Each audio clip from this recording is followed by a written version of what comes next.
I think about Splatoon 3? Well, I'll tell you. Splatoon 3 is the third game. It came after Splatoon 1. It came after Splatoon 2. Splatoon 3 is the newest game in the Splatoon mega franchise. And, this is one of those games where it's like, how do you consider, beating the game?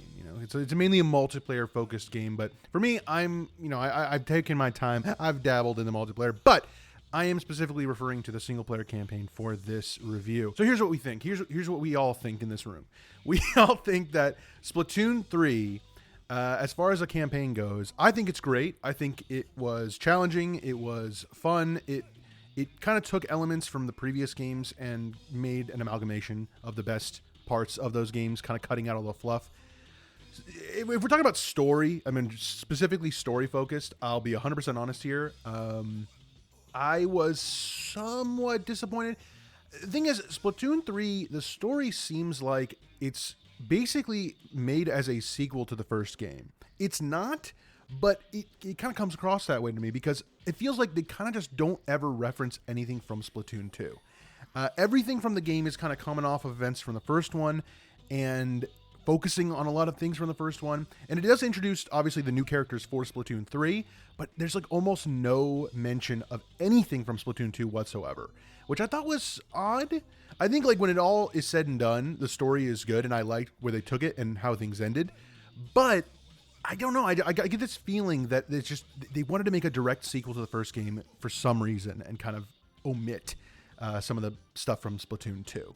Challenge I have to kind of focus on here. The game is not hard by any means, but there are certain levels that are absolutely brutal. There's one in particular about 3/4 of the way into the game where you have to go on a rail, and when you're on a rail system, you can't jump off the rail because if you do, you'll die. So you have to like stay on this rail system, right? In order for the rail to continue, though, you have to break boxes leading up to the rail. This is fucking brutal, unbelievably difficult. In fact, it took me like an hour and a half to 2 hours to beat one level. And just unrelenting. I don't know who tested this. They can't have possibly tested it and said, this is great. Because it is absolutely, it's to the point of, I believe, completely unfair. That happens a couple times. It's never quite as bad as this one instance. But because even like the final boss is hard, but it only takes a couple tries to get through. This was like 2 hours of my life devoted to this dog shit.